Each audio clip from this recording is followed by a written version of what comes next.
Hello, YouTube. It's been a heckin' long time since I've done another story reading, but actually, no, it hasn't been all that long at all. Anyway, yeah, today I will be reading Roxy Lalol's, or Roxy Lalol Cat's story, Silver Sparks Wizard for Hire. And as you can see here, I not only have hand tracking, but first of all, my eyes are not working again, but second of all, I also drew Roxy's OC, but as a upside down giraffe on a couch in like the middle of the ocean, and there's like a whale as well over here, so that's just kind of cool. So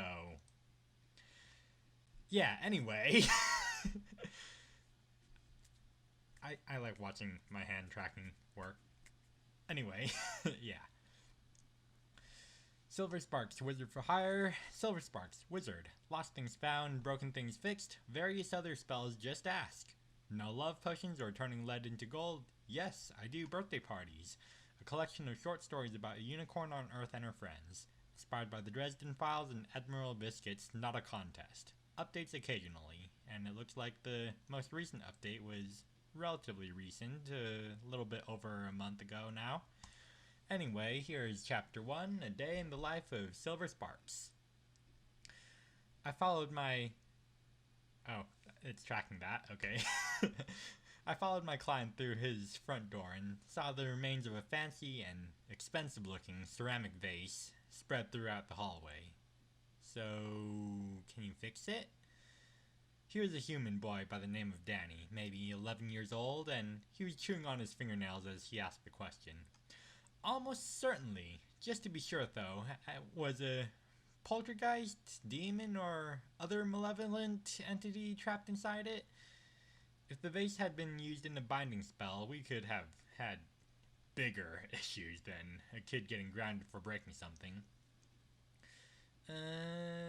No. At least I don't think so. Excellent. Stand back, please. I need some space. And don't break the circle. What circle? He asked, taking a few steps backwards. The one I'm about to draw, I replied as I took a piece of chalk out of my saddlebags. Oh, okay. I drew a circle on the floorboards, encompassing both myself and the vase fragments. Danny looked concerned. Don't worry, I'll clean it up when I'm done, I interrupted his protest before he could give voice to it. Okay. First, I need to figure out which piece connects to which. I'm gonna fiddle with it for a bit. Can you tell me when it looks right? He just nodded at that.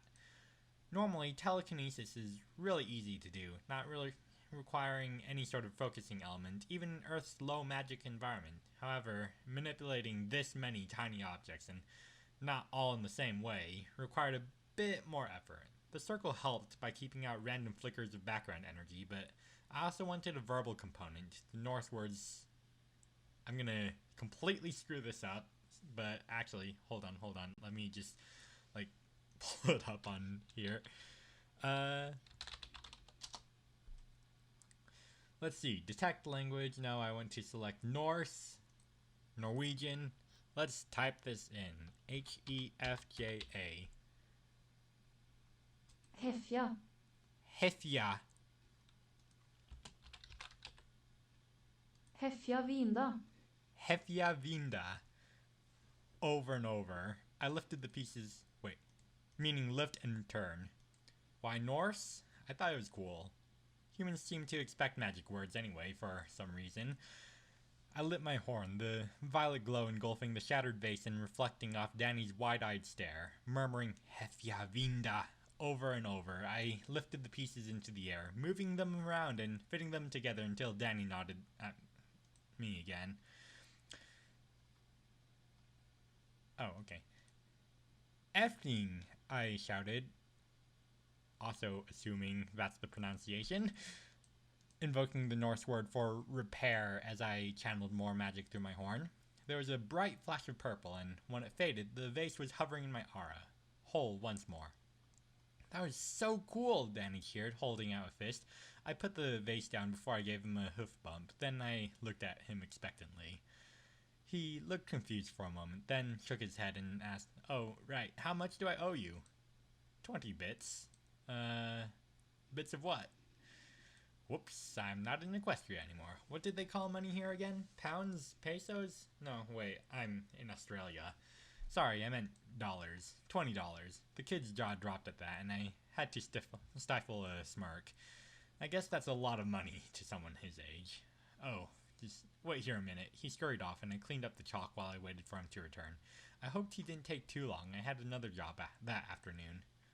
There was a lot of stuff in the hallway, and I found myself looking into an antique mirror.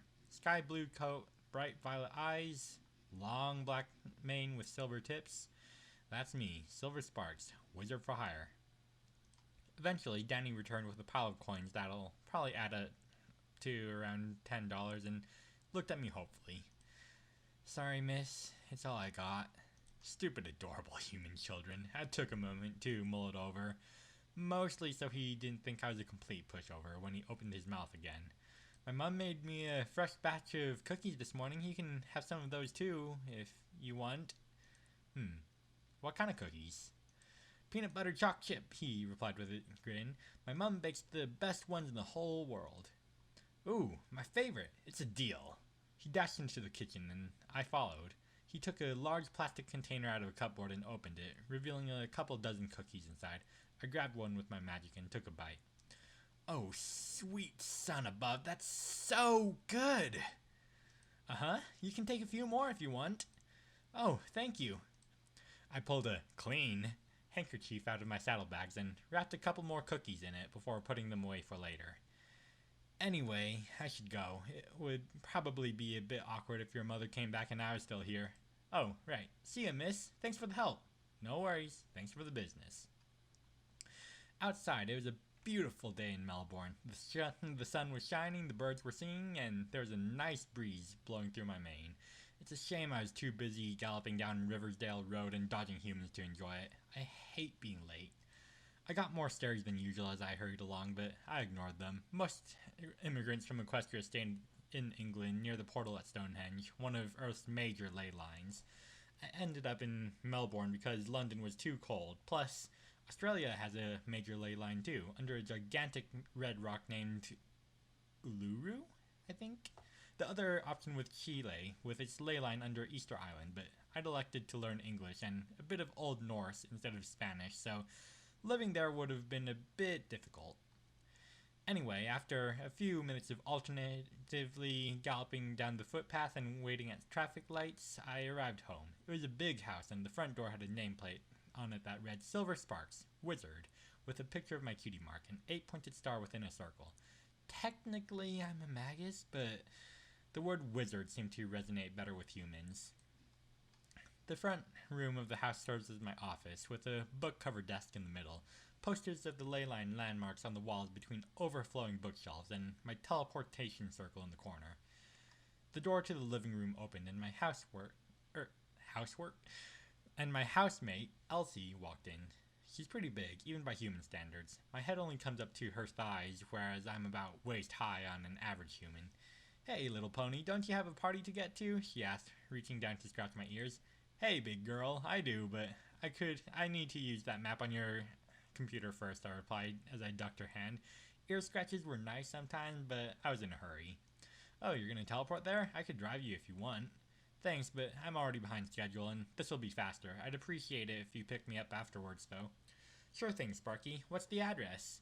I rolled my eyes at the nickname as I answered her. She helped me use her computer to find the latitude and longitude, with which I then calibrated my teleportation circle. I could blink short distances alright back in Equestria, but doing it on Earth usually takes too much time and effort to be viable. My circle, however, can get me anywhere within a dozen kilometers in as many seconds. It's a one-way trip, though, and sometimes there's side effects. Nausea, dizziness, even temporary blindness once. Thankfully, they usually wear off pretty quickly. Break a leg, she said happily, to which I just stared at her. Why was such an awful thing on me? She must have noticed my look of shock because she quickly explained. Oh, sorry, I'm a bit of a drongo sometimes. It's just a way of saying good luck. Oh, thanks, I guess. See you later. Humans are weird sometimes. See, Elsie's last sentence was cut off as I disappeared in a flash of light. Moments in the future, but not many. I'm really sorry about your petunias, Mrs. Bowen. Oh, it's quite alright, my dear. I'm just glad you didn't end up stuck halfway through the wall. I shuddered at that. I'd seen it happen once. My prior engagement ran long, so I was in a hurry, and I guess I didn't aim quite right. May I use your bathroom? I'd like to clean up a bit before the show. Of course, dear. Just follow me, she said, ushering me inside. I followed her down the hallway with lots of family photos on display until she stopped at a door. It's just in there. Take all the time you need, dear.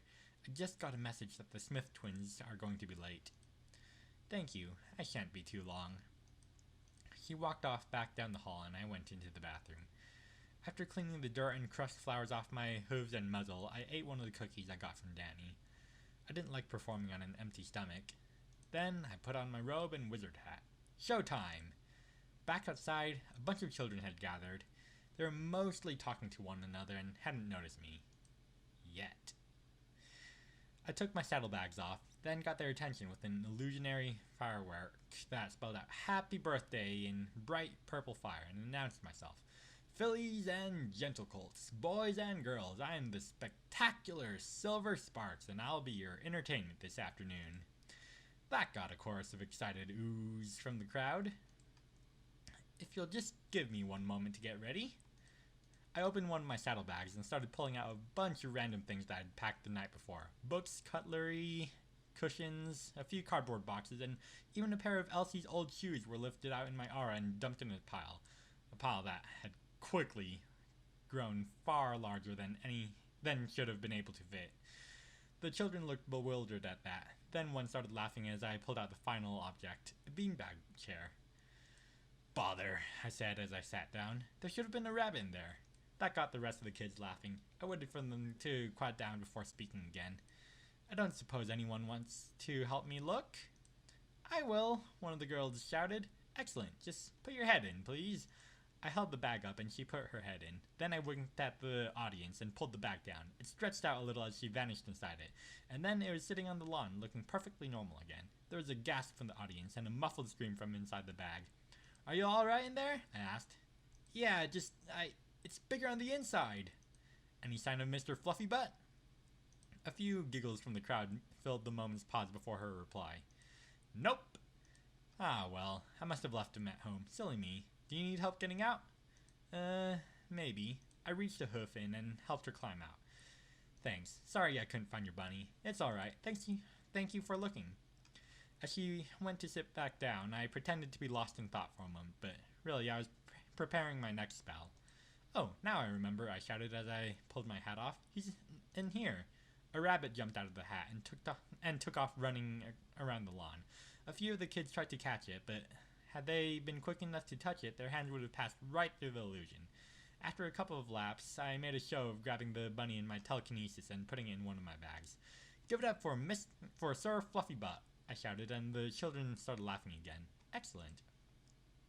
I was about to prepare my next trick when my phone rang. That wasn't in the script. Bother. Also, my phone was buried among all the junk I took out of my saddlebags. Double bother. Right, time to improvise. I started grabbing random objects in my aura and rolling them around my head in an imitation of a human juggling act. Once I uncovered my phone, I answered it, while still focusing on keeping everything in the hair. Hello, this is Silver Sparks. Dang it, Silver, no time for your spiel. We've got timber wolves in the park. I nearly dropped a shoe on my head as Stormlight shouted in my ear. She's a Pegasus friend I met while I was working for the Planet Exploration Society before I left Equestria. The PES still hires me sometimes when they need spell work done on Earth, as the Society's unicorns, in fact, most unicorns in general, vastly prefer to stay in Equestria's magic-rich environment. Wow, I am stumbling more and more on my words as I go.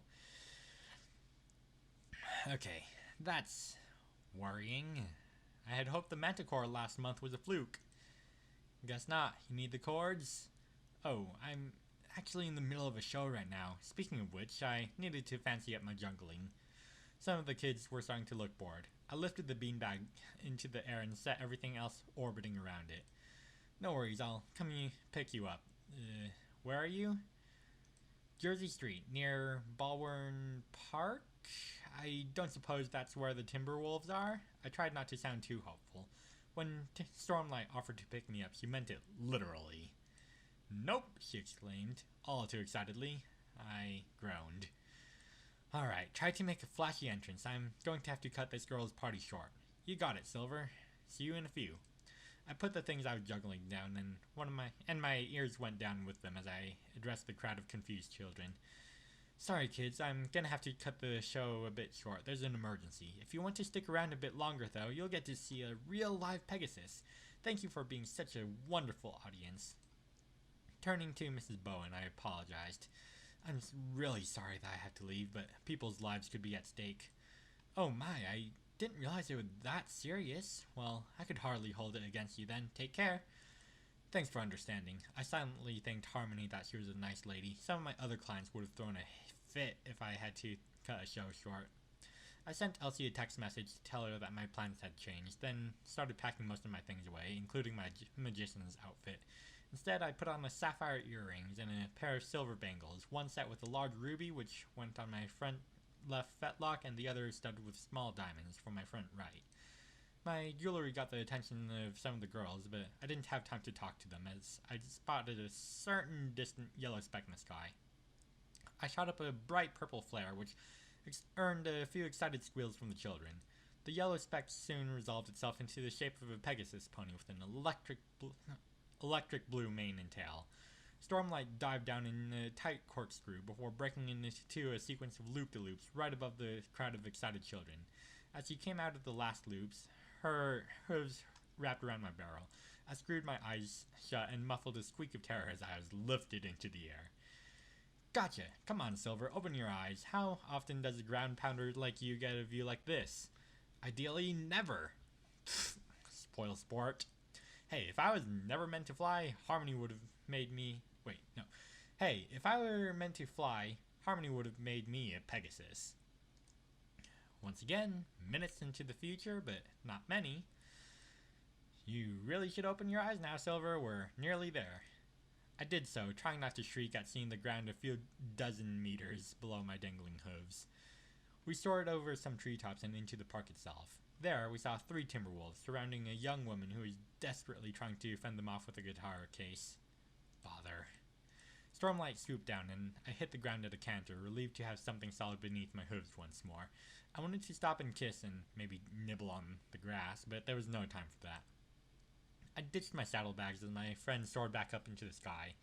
Then, I swiftly formulated a spell to protect the human. My horn and earring started glowing as I gathered the magic, and released it with a loud cry. Spell! A wall of ice sprang into existence around the girl as I ripped the heat from the air and dumped it into my ruby for later. I'm not sure if it was my shout or my spell that got the Timberwolves' attention, but either way the result was the same. They charged at me, snarling in anger. Perfect. Another moment of focus, another shout of spell, and a large sphere of ice formed in the air next to me. It hovered for a split second, engulfed in my purple aura, before it shot forward and the nearest Timberwolf found it lodged in his throat. After that, I had plenty of heat stored up and decided to unleash it on the second Timberwolf. A flick of my left hoof, a cry of Brenna, I think? And a gout of fire spewed from my ruby to incinerate the wooden beast. The third one got close enough to leap at me, but a murmur of... Okay, that one I'm typing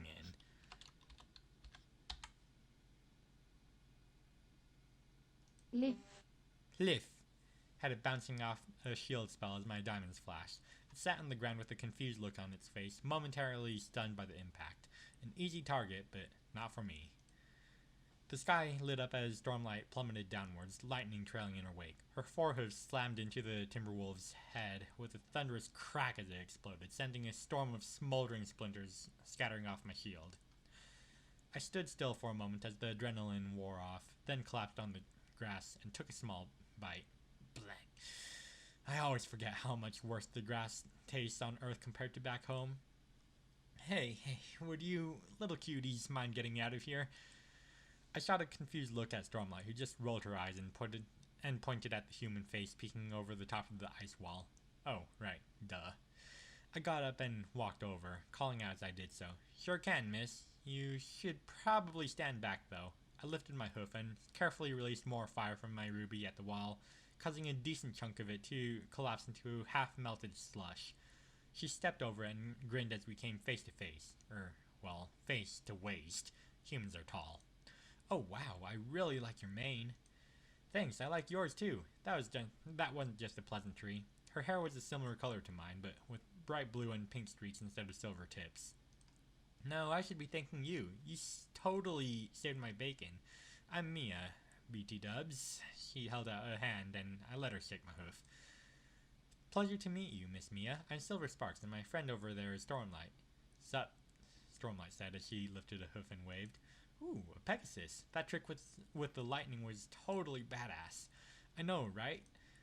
I left to chat for a bit before I went and recovered my saddlebags. I put my foci away and sent Elsie a message before rejoining the others, just in time to catch the tail end of a joke. And then I said, better Nate than Lever. While Stormlight was rolling on the ground laughing, I pulled a business card out of my saddlebag and passed it to Mia. It had my phone number, address, and standard fees on one side, and a bit of a blurb on the other. Silver Sparks, Wizard, Lost Things Found, Broken Things Fixed. Various other spells, just ask. No love potions or turning lead into gold. Yes, I do birthday parties. Here, my details, just in case if you ever need a magical helping hoof. Ooh, thanks. She took a moment to glance over it, then looked out and let out an excited squeal. Oh my gosh, you do parties? That's just so cute.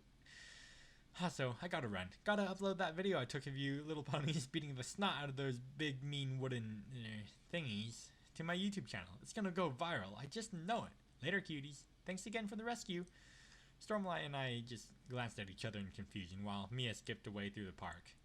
Do you think I could get away with billing you for the party I had to cut short too? I wondered out loud. Oh, well, I think that's fair enough, but I can't say the boss will like it, she said. She replied as she spread her wings and made ready to fly. Speaking of which, I should probably get back. See you around. Bye, Stormy. Fly safe, I called out as she flew away, but I'm not sure if she heard me. I watched her go until she was out of sight. Then I gathered up the remains of the Timberwolves and burned the rest of them, just in case they reanimated. A short while later, a familiar blue pickup truck pulled up. Hey, little pony, you alright? Elsie greeted as she got out. Hey, big girl. I'm fine, just tired.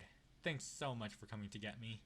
Anytime, Sparky. Elsie scooped me up in a hug. Normally I'd protest against her treating me like a pet or a stuffed toy, but between the show and the Timberwolves, I was too exhausted to care. Besides, she was warm and soft and also carrying me to the back of the truck, which meant I didn't have to walk. She put me on the passenger seat, and I was curled up and fast asleep by the time we got home. Author's note. Thanks to James Not a Bot for pre-reading. And then a Norse source, apparently. Looks like a translator based on that link. Or a translation PDF, I guess. The punchline for the joke Mia told Stormlight is taken from the longest joke in the world. Presumably, he told an abridged version. Yes, Stormlight's name is in reference to Sanderson's Stormlight Archive series. And then that's Silver Sparks, which actually, hold on a moment, I think I have, yep, right here. Let me just do this real quick. Come on. There you go, hand up. Yeah, that is Stormlight right there, except also a giraffe, and there's kind of a sweetie giraffe there about to do some zapping. And then here, let me just remove that, is Silver Sparks, who breaks to the ground, I guess, according to this giraffe version. And yeah, that was part of the, like, whole thing that Roxy requested. So that is the first chapter, and this is the second chapter. Silver Sparks and the nothing between. Hello, this is Silver Sparks, wizard for hire. Hey, are you any good with potions? The voice on the other end of my phone was young, probably human, almost certainly male. Not really. What are you looking for? A love potion. See, there's this girl. Nope, I cut him off. Not happening. How did you get this number? I got one of your cards from a friend of a friend. Did you not read the whole thing? I glared. The guy on the phone couldn't see me, so I glared at a novel that was lying on my desk. Yeah? He sounded confused. Both sides? Oh, I gotta dip for a bit. Okay, let me pause that. Alrighty, continuing on, because I left to go eat dinner like half an hour ago. Alright. Yeah? He sounded confused. Both sides? A pause. Then a beep. Then a sigh, but not from me. But from me, not my phone. The sigh was quickly followed by a groan. I needed coffee. The night before, Elsie had lent me a book, Harry Potter and the Philosopher's Stone, claiming that it might help me understand human perceptions of wizards. I stayed up far too late reading it, then had nightmares about humans plucking my mane and tail to make wands. I gave the book another glare, then retreated into the kitchen. Instant coffee, while not being quite as good as the real thing, is much more convenient. Also cheaper, which is important when you're a broke wizard and your housemate is a broke university student. Unfortunately, my phone rang again as I was making my coffee. Bother.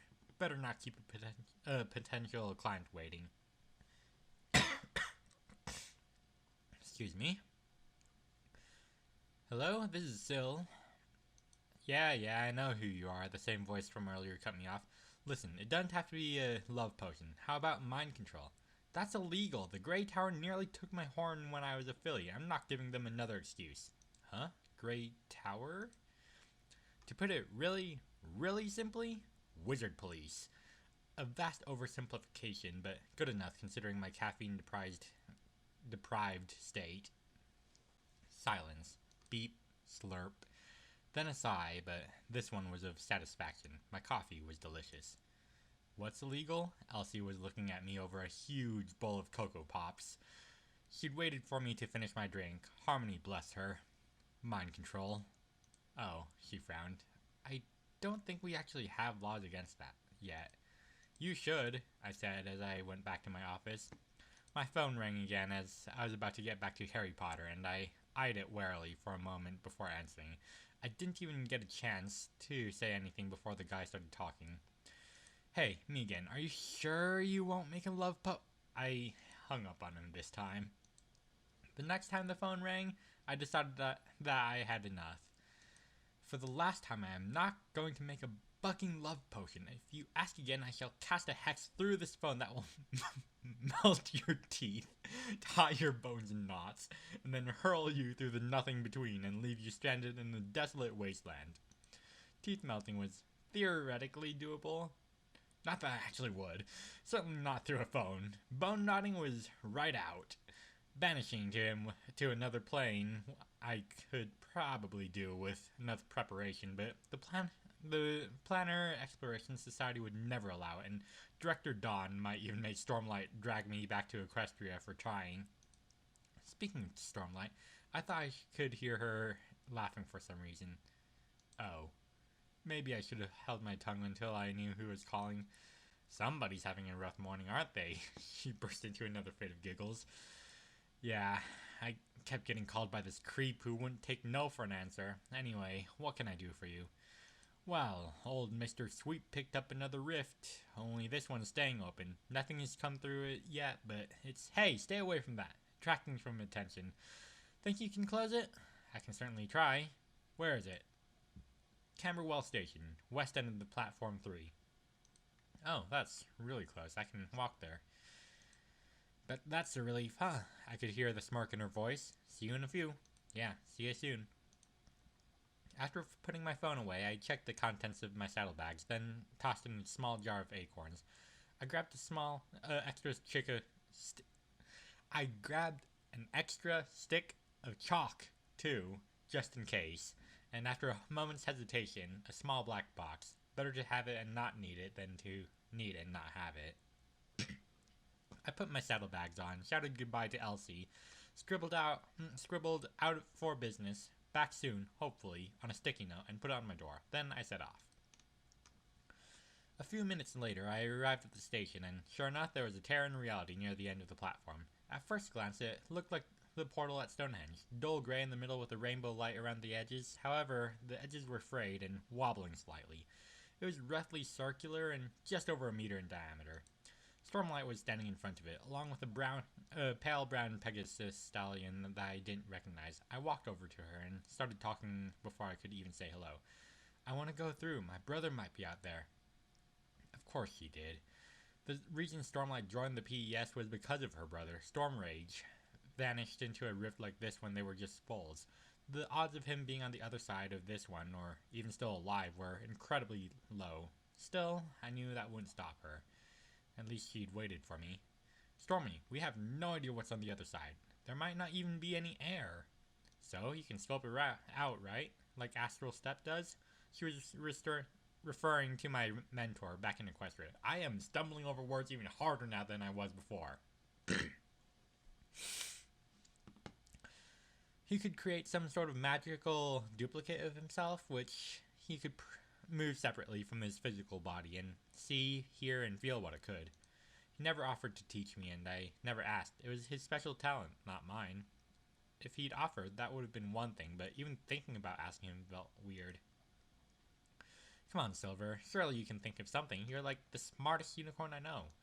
I'm really not. She doesn't know many unicorns, but I'm not saying I'm stupid. However, the list of unicorns she does know includes not only Master Step, but also Luster Dawn, the director of the PES. Most versatile? That was probably true. Besides, even if I didn't try, she'd sulk for at least a week.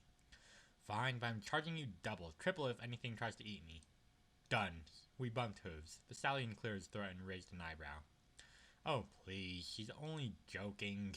Stormy lightly punched him on the shoulder before introducing us. Alright, Silver. This is Spear Kicker, one of my co-workers. Kicker, I'm sure you've heard all about Silver Sparks. Oh yeah, the infamous Magus Sparks. I didn't realize you'd be so normal. Infamous? What, were you expecting tall, dark, and terrifying? That made him flinch. Sort of, yeah. He chuckled, but didn't meet my eyes. Sorry.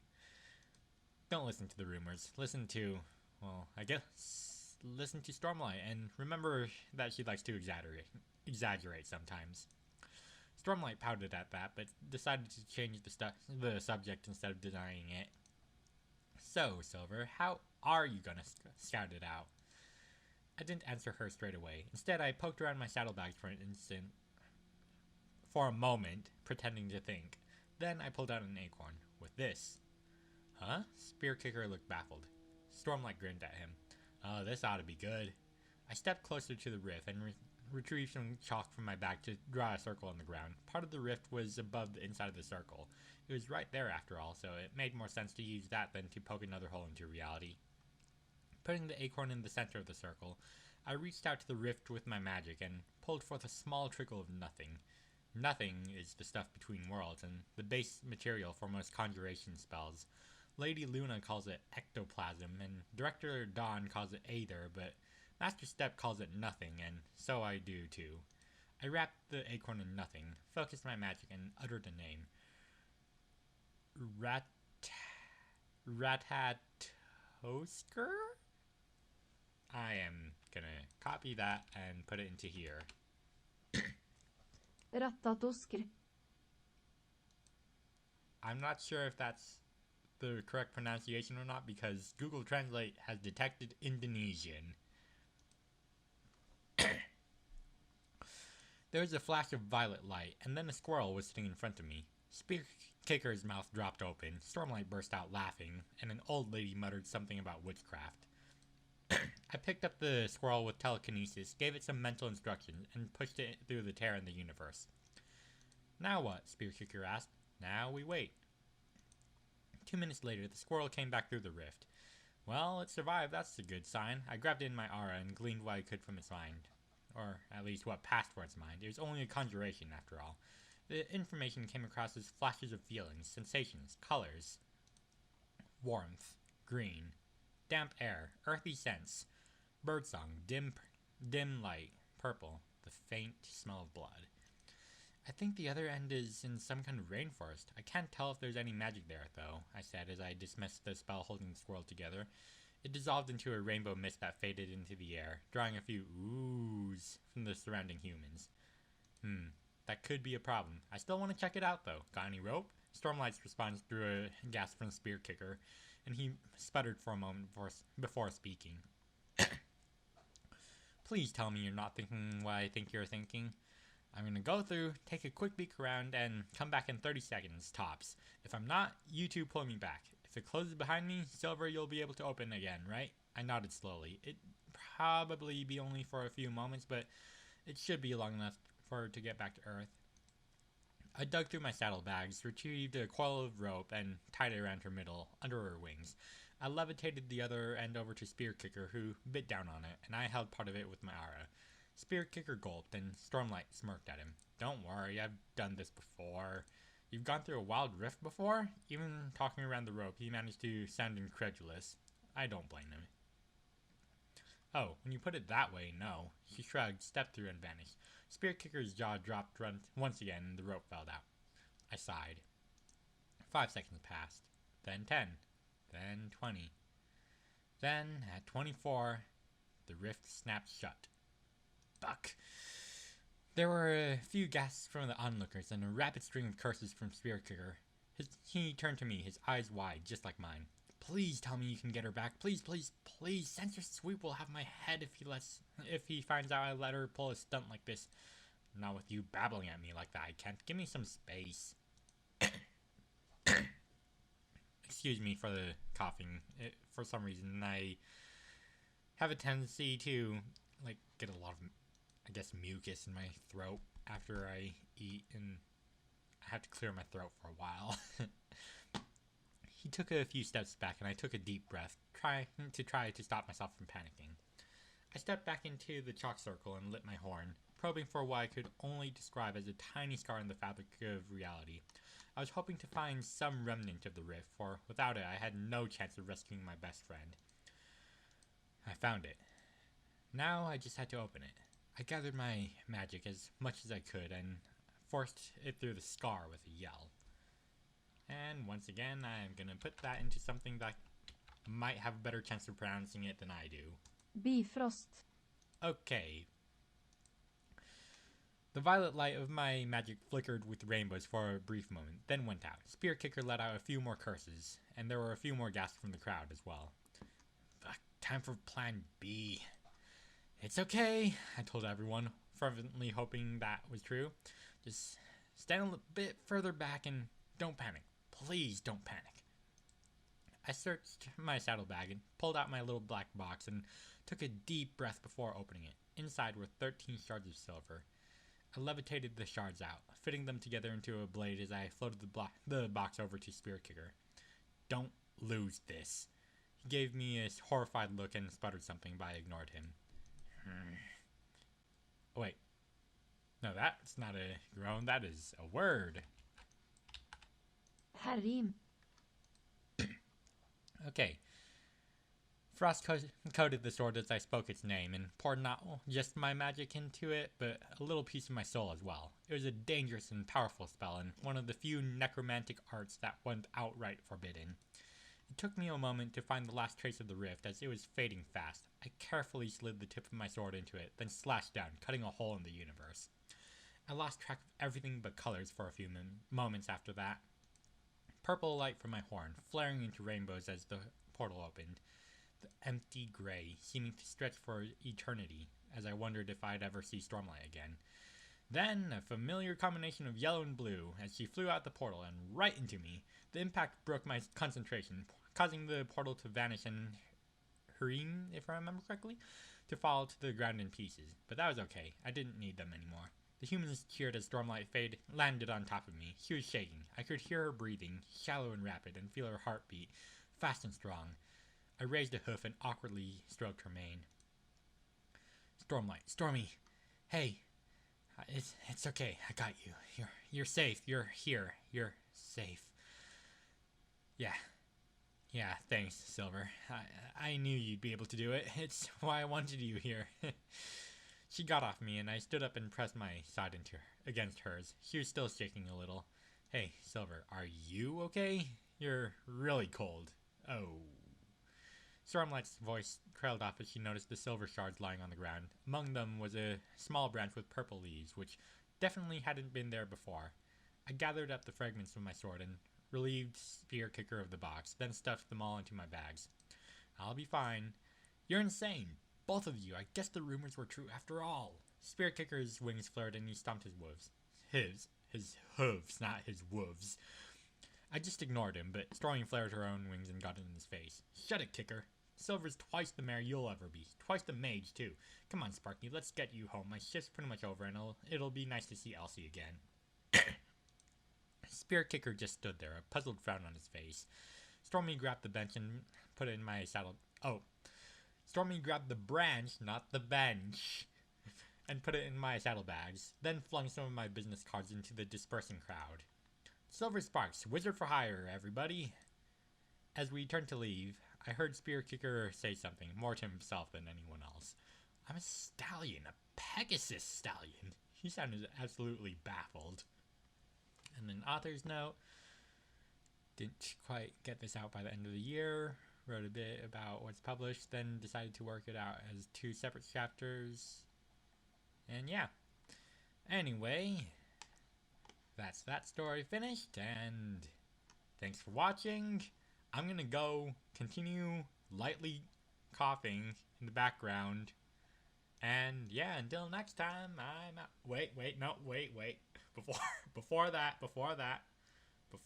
I go, I do have to say, I will be moving non-tech related content, such as these story readings, over to my second channel that I recently made, Tonkus Too. And that's like 2TOO, so yeah. I just want to have things a little bit more separated out so that then it's easier to keep track of stuff and things like that. And also so that then stuff is more relevant and related to each other as well. So anyway, yeah, until next time, I'm out. See ya. Bye.